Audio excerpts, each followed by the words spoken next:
Hello दोस्तों, एक बार फिर से आप सभी का स्वागत है आपके अपने YouTube channel English by Digvijay Singh पे। जैसा कि हम जानते हैं, नाउन मैंने आपको पूरा पढ़ा दिया है। लगभग वहां से आप अपने प्रश्नों को सॉल्व कर सकते हैं पढ़ के।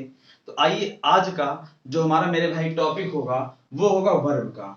आज हम सीखेंगे वर्ब का बेसिक। वर्ब क्या होता है, कैसे इसका फंक्शन क्या होता है, आज इसी के बारे में हमारी चर्चा होगी। तो देर ना करते हुए आइए शुरू करते हैं आज का अपना सेशन। वर्ब। वर्ब क्या होता है आपने पढ़ा भी होगा, बचपन से पढ़ते आ रहे हैं। वर्ब वर्ब का अर्थ होता है क्रिया। वर्ब क्या होता है, डिफिनेशन थोड़ा सा समझेंगे। वह शब्द वह शब्द जिससे वह शब्द जिससे किसी कार्य के करने, होने या किसी की अवस्था का बोध होता है उसी को वर्ब कहा जाता है, क्रिया कहा जाता है। अगर हम इंग्लिश में बोले तो a word which expresses क्या क्या एक्सप्रेस करता है। The first is doing, happening doing happening and state. Verb जो हमारी है तीन चीजों को व्यक्त करती है। अ वर्ड विच एक्सप्रेसेस, एक ऐसा शब्द जो व्यक्त करता है, क्या क्या व्यक्त करता है, डूइंग, हैपनिंग एंड स्टेट। करना, होना या किसी की अवस्था को जो शब्द व्यक्त करता है, जो शब्द बोध कराता है, उसी को मेरे भाई हम क्या कहते हैं, वर्ब कहते हैं, क्रिया कहते हैं। तो यहां तीन शब्द लिखे गए हैं। पहला है डूइंग, दूसरा है हैपनिंग और तीसरा है स्टेट। तब इन तीनों को हम थोड़ा एग्जाम्पल के माध्यम से समझेंगे। जैसे मैंने एक पहला एग्जाम्पल लिखा, ही प्लेज क्रिकेट। पहला एग्जाम्पल लिखा, ही प्लेज क्रिकेट। दूसरा एग्जाम्पल मैंने लिखा, Ram fell down on the road. Ram fell down on the road. और तीसरा एग्जाम्पल मैंने लिखा, राहुल इज अ किंग। मैंने यहां क्या लिखा, राहुल इज अ किंग। पहला यहां लिखा वर्ब प्लेज, यहां है फेल डाउन और यहां पे है इज। ये तीन प्रकार की वर्ब, तीन वर्ब यहां पे लिखी गई हैं। मैंने कहा एक ऐसा शब्द जिससे किसी कार्य के करने, होने या किसी की अवस्था का बोध होता है उसी को हम क्या कहते हैं, वर्ब कहते हैं, क्रिया कहते हैं। तीन एग्जाम्पल मैंने लिखे हैं, यहां पहचानेंगे कौन सा डूइंग है, कौन सा हैपनिंग है और कौन सा स्टेट है। तो एक बार जल्दी से आप वीडियो को पॉज कीजिए और इसको करने का प्रयास कीजिए। आइए देखते हैं। पहला लिखा गया, ही प्लेज क्रिकेट, वह क्रिकेट खेलता है। अब आप बताइए क्रिकेट डूइंग है या हैपनिंग है। क्रिकेट खेला जाता है, क्रिकेट खेलने का काम किया जाता है या वो खुद ही होता है। आप कहेंगे हाँ जी बिल्कुल ये काम किया जाता है। और मेरे भाई मुझे पता है जो काम किया जाता है वो हमारा क्या होता है, डूइंग। क्या होता है, डूइंग। फिर मैंने कहा Ram fell down on the road, Ram सड़क पर गिर गया। अब क्या कोई गिरने का काम जानबूझकर करता है? क्या आप सड़क पर चल रहे हैं, लाओ दोनों पैर को बजा के देखते हैं, तो पैर को फंसा के देखते हैं गिरते हैं कि नहीं गिरते हैं? नहीं, ऐसा बिल्कुल नहीं करेंगे आप लोग। ये खुद ही होता है, अपने आप होता है गिरने की प्रक्रिया। आप चल रहे हैं, कुछ भी हुआ, गिर गए। तो ये खुद होता है, और जो खुद होता है मेरे भाई वो हमारा क्या होता है, हैपनिंग होता है। फिर मैंने कहा Rahul is a king, Rahul एक राजा है। अब यहां बताइए क्या है, हमने यहां देखा क्रिकेट खेलने का काम हो रहा था, गिरने का काम खुद ही हुआ, गिरा खुद ही। और न राहुल यहां कुछ कर रहा है, न राहुल को कुछ हो रहा है। यहां मैं राहुल की अवस्था बता रहा हूं। अगर राहुल है तो क्या है, वो एक राजा है। राहुल एक राजा है। इस प्रकार ये क्या व्यक्त कर रहा है, हमारा स्टेट। तो इस प्रकार हम कह सकते हैं वर्ब तीन चीजों को व्यक्त करता है, डूइंग, हैपनिंग एंड स्टेट। बात क्लियर है यहां तक? चलिए आगे बढ़ते हैं, कुछ एग्जांपल और लिखते हैं।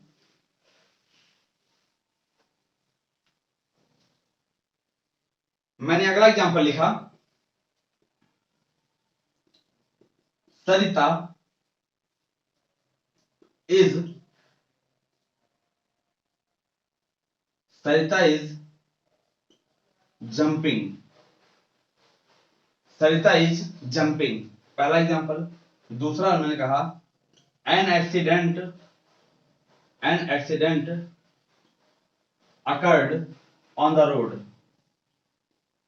N accident occurred on the road. दो एग्जांपल लिखा है। यहां पहचानेंगे कौन सा डूइंग हैपनिंग स्टेट में से क्या है। पहला है सरिता इज जंपिंग, यहां वर्ब इज और जंपिंग है। मेन वर्ब हम जंपिंग को कहेंगे, अभी आगे बताएंगे मेन वर्ब क्या होता है, हेल्पिंग वर्ब क्या होता है। यहां पे है अकर्ड। तो आप लोग एक बार जल्दी से इसको बताएंगे कौन सा इसमें डूइंग है, हैपनिंग है या स्टेट है, दोनों में क्या है, जल्दी से बताइए। चलिए देखते हैं। लिखा गया ना सरिता इज जंपिंग, सरिता कूद रही है। अब जैसे हम सावधान मुद्रा में खड़े हैं तो मैं क्या कहूंगा, मैं कूद रहा हूं अपने आप? नहीं, मैं कूदने का एक्शन जब तक नहीं करूंगा तब तक मैं कूद नहीं सकता। अर्थात ये हमारा मेरे भाई क्या है, डूइंग। ये क्या है, डूइंग। लेकिन मैंने कहा an accident occurred on the road, सड़क पर एक दुर्घटना हुई। क्या सड़क पर दुर्घटना जानबूझकर आदमी करता है? नहीं, दुर्घटना खुद ही होती है, एक्सीडेंट खुद ही होते हैं। क्या आप कहते हैं आओ आओ मुझसे लड़ो? आप बाइक से जा रहे हैं, ट्रक वाले से आओ आओ मुझसे लड़ो? नहीं कहेंगे ना, क्योंकि एक एक्सीडेंट है और एक्सीडेंट खुद ही घटित होता है। और मेरे भाई जो खुद ही घटित होता है वो हमारा क्या होता है, हैपनिंग। हमारा क्या होता है, हैपनिंग होता है। इस प्रकार कह सकते हैं वर्ब तीन ही चीजों को व्यक्त करता है। आशा करते हैं डेफिनेशन वर्ब की आपको समझ में आई होगी। अगर डेफिनेशन समझ में आ गई है तो आइए थोड़ा सा कंटिन्यू करते हैं आगे वर्ब के टाइप के बारे में, वर्ब के पार्ट के बारे में। पार्ट नहीं, टाइप, काइंड्स कितने होते हैं वर्ब की, देखिए। अगर मैं बात करूं वर्ब, वर्ब मुख्यतः दो प्रकार के होते हैं। पहला हमारा होता है मेन वर्ब, पहला क्या होता है, मेन वर्ब। और दूसरा हमारा है ऑक्सिलरी वर्ब। दूसरा हमारा क्या है, ऑक्सिलरी वर्ब। वर्ब दो प्रकार होते हैं, पहला होता है main verb and the second is auxiliary verb. Auxiliary verb का दूसरा नाम यही होती है हेल्पिंग वर्ब। ऑक्सिलरी वर्ब को दूसरे किस नाम से जाना जाता है, हेल्पिंग वर्ब के नाम से जाना जाता है। वर्ब दो प्रकार, पहला है मेन वर्ब जिसको मुख्य क्रिया के नाम से जानते हैं, और दूसरा हमारा ऑक्सिलरी वर्ब जिसको सहायक क्रिया के नाम से जानते हैं। अगर मैं बात करूं मेन वर्ब हमारे दो प्रकार के होते हैं। पहला होता है ट्रांजिटिव, क्या होता है, ट्रांजिटिव। और दूसरा क्या होता है, इंट्रांजिटिव। दूसरा क्या होता है, इंट्रांजिटिव। मेन वर्ब को दो पार्ट में फिर से कैटेगराइज किया जाता है। पहला हमारा होता है ट्रांजिटिव और दूसरा हमारा होता है इंट्रांजिटिव। ट्रांजिटिव को हिंदी में कहते हैं सकर्मक क्रिया। आगे भी डिस्कस करेंगे ट्रांजिटिव क्या होता है, इंट्रांजिटिव क्या होता है, लिंकिंग क्या है, सब डिस्कस करेंगे हम। ट्रांजिटिव सकर्मक होता है, इंट्रांजिटिव अकर्मक होता है। ये तो होगी मेन वर्ब की चर्चा। अगर मैं बात करूं ट्रांजिटिव वर्ब, ये भी हमारी दो प्रकार की होती हैं। पहला होता है monotransitive, monotransitive verb and the second is ditransitive verb. कहने मतलब जिस वर्ब के बाद एक ऑब्जेक्ट आता है वो मोनोट्रांजिटिव है, जिस वर्ब के बाद एक ऑब्जेक्ट आता है वो मोनोट्रांजिटिव है, और जिस वर्ब के बाद दो ऑब्जेक्ट आते हैं वो हमारा डाई ट्रांजिटिव होता है। और लिंकिंग वर्ब एवर इंट्रांजिटिव होती हैं। जो हमारी लिंकिंग वर्ब होती हैं वो हमारी एवर इंट्रांजिटिव होती हैं। लिंकिंग वर्ब को इंट्रांजिटिव की कैटेगरी में रख दिया जाता है क्योंकि इनके बाद ऑब्जेक्ट नहीं आता, कंप्लीमेंट आता है। अभी आगे डिस्कस करेंगे ये लिंकिंग वर्ब क्या होती है। वर्ब मुख्यतः दो पार्ट में डिवाइड होता है, main verb, auxiliary verb, transitive, intransitive, monotransitive, ditransitive, linking. अब अगर हम बात करें ऑक्सिलरी वर्ब की, ये भी हमारे दो पार्ट में कैटेगराइज होती है। पहला हमारा क्या होता है, पहला होता है प्राइमरी ऑक्सिलरी। क्या होता है, primary auxiliary and the second is model auxiliary, model auxiliary. Auxiliary verb हमारी दो प्रकार की होती हैं। पहला होता है प्राइमरी ऑक्सिलरी और दूसरा होता है मॉडल ऑक्सिलरी। अब इन दोनों में क्या अंतर है, प्राइमरी ऑक्सिलरी क्या होता है, मॉडल ऑक्सिलरी क्या होता है। अगर मैं बात करूं प्राइमरी ऑक्सिलरी की, इसमें तीन आते हैं। पहला आता है बी, दूसरा है डू और तीसरा हैव। अगर मैं बी की फॉर्म की बात करूं, is, am, are, was, were, being और been. Is, am, are, was, were, being और बीन, ये हमारे बी की फॉर्म होते हैं। डू की फॉर्म में आता है डू, डज और डिड। डू में 3 आते हैं, डू, डज और डिड। हैव में हैज, हैव, हैड, ये 3 फॉर्म होती हैं। Primary auxiliary. मॉडल ऑक्सिलरी में क्या क्या आते हैं? बहुत सारे हैं। जैसे मैंने कहा कैन है, 2-4 लिख देते हैं। कैन हुआ, कुड हुआ, मे हुआ, might, can, could, may, might, shall, should, will, would, ought to, need, dare.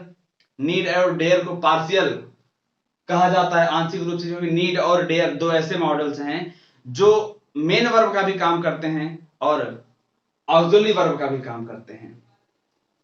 तो ये हो गई मॉडल ऑक्सिलरी की बात। प्राइमरी ऑक्सिलरी का काम होता है टेंस डिसाइड करना। प्राइमरी ऑक्सिलरी का काम होता है टेंस डिसाइड करना और मॉडल ऑक्सिलरी का काम होता है इंटेंशन, सब्जेक्ट के इंटेंशन को शो करना, सब्जेक्ट के मूड को शो करना, वो काम होता है मॉडल ऑक्सिलरी का। और प्राइमरी ऑक्सिलरी का मेरे भाई काम होता है टेंस डिसाइड करना।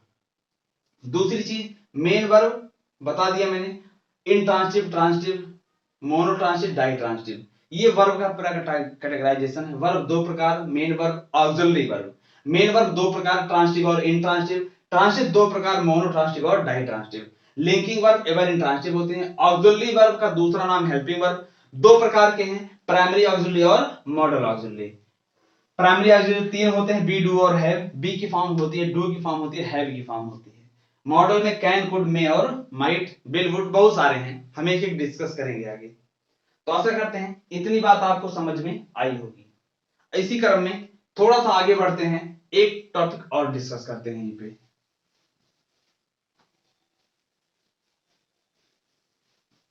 अगर मैं बात कहूं, कभी भी बहुत लोग क्या होते हैं मेन वर्ब और ऑक्सिलरी वर्ब पहचानने में कंफ्यूज हो जाते हैं। जैसे मैंने कहा ही इज अ डॉक्टर, मैंने कहा ही इज अ डॉक्टर। अब बताइए हमारी सहायक क्रिया है या मुख्य क्रिया है? तो कई लोग यहां पे कंफ्यूज हो जाएंगे, कैसे करें? तो एक चीज आप याद रखिएगा, जब कभी भी कोई भी वर्ब है अगर अकेली आए, कभी भी वर्ब अगर अकेली आती है, ना उसके आगे कोई वर्ब है ना उसके पीछे कोई वर्ब है, उस वर्ब को हमेशा मेन वर्ब कहते हैं। जैसे मैंने कहा ही इज अ डॉक्टर, क्या इसके बाद कोई वर्ब है? इसके पहले है? आप कहेंगे नहीं जी बिल्कुल नहीं है। और जब नहीं है कोई वर्ब, इस वर्ब को मैं मेन वर्ब कहूंगा। क्या कहूंगा? Main verb. जैसे मैंने एग्जांपल लिखा, यू वेंट टू आगरा, मैंने यू वेंट टू आगरा, या मैंने कहा he was a driver, he was a driver, वह एक ड्राइवर था। यहां वाज लिखा गया है, यहां वेंट लिखा गया है, क्या इन दोनों के आगे या इन दोनों के पीछे कोई वर्ब लिखी गई है? आप कहेंगे नहीं जी बिल्कुल नहीं लिखी गई है। और जब भी कोई भी वर्ब अकेली आए, ना उसके आगे कोई वर्ब हो ना उसके पीछे कोई वर्ब हो, तो मेरे भाई याद रखिएगा इन वर्ब्स को हमेशा कहा जाता है मेन वर्ब, क्योंकि मेन वर्ब ही अकेली आती है। अगर हेल्पिंग वर्ब आएगी, अगर हेल्पिंग वर्ब आएगी, पॉइंट टू बी नोटेड, अगर हेल्पिंग वर्ब आएगी उसके बाद मेन वर्ब जरूर आएगी। हेल्पिंग वर्ब कभी अकेले नहीं आती, हेल्पिंग वर्ब कभी अकेले नहीं आती है, क्योंकि उसका काम ही होता है हेल्प करना, टेंस डिसाइड करना काम होता है, इंटेंशन मूड बताना उसका काम होता है। तो हेल्पिंग वर्ब बिना मेन वर्ब के नहीं आती है, लेकिन मेन वर्ब अकेले आ सकती है। ये चीज जहन में रखिएगा। ये हो गई मेन वर्ब की चर्चा। अगर अब हेल्पिंग वर्ब और मेन वर्ब एक साथ आ जाए तब कैसे पहचानेंगे? जैसे मैंने कहा ही is going, he is going to Agra. छोटे छोटे एग्जांपल से भी हमने शुरुआत किया है। मैंने कहा ही इज गोइंग टू आगरा, एक वर्ब इज है एक वर्ब गोइंग है। यहां देखिए इज एक वर्ब लिखी गई थी, यहां पे मेन वर्ब का काम कर रही थी। कभी भी अकेली वर्ब हमेशा मेन वर्ब का काम करती है, और जब भी 2 वर्ब आ जाए तो मेरे भाई जो बाद वाली वर्ब होती है वो मेन वर्ब होती है, और जो पहले वाली वर्ब होती है हेल्पिंग वर्ब होती है। और हम कह सकते हैं कि हेल्पिंग वर्ब हमेशा मेन वर्ब के पहले आती है। सहायक क्रिया सहायता करती है मेन वर्ब के पहले आकर उसको टेंस बनाने में, इंटेंशन डिसाइड करने में। जैसे मैंने कहा यू कैन गो, मैंने क्या कहा? You can go. गो बाद में आया है मेन वर्ब, कैन पहले आया है हेल्पिंग वर्ब।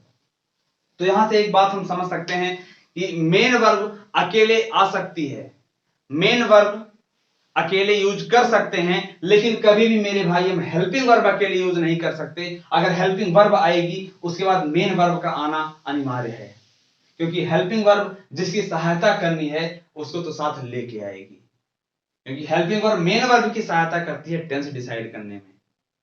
क्या यहां तक बात सभी को क्लियर है? कमेंट में अपना आंसर जरूर देंगे आप लोग। तो आशा करते हैं वर्ब का थोड़ा सा बेसिक आप लोगों को समझ में आया होगा। इसके आगे की चर्चा अब इसके आगे वीडियो में हम सीखेंगे मेन वर्ब के टाइप, ट्रांसिटिव क्या है, इनट्रांसिटिव क्या है, लिंकिंग क्या है, ऑब्जेक्ट क्या होता है, डायरेक्ट ऑब्जेक्ट क्या होता है, इनडायरेक्ट ऑब्जेक्ट क्या होता है। इन सभी की चर्चा हम अगले वीडियो में सीखेंगे, तो बने रहिए हमारे साथ। अगर आप चैनल पर नए हैं तो वीडियो को लाइक, सब्सक्राइब और शेयर अवश्य करें। धन्यवाद। पढ़ते रहिए, मस्त रहिए, व्यस्त रहिए।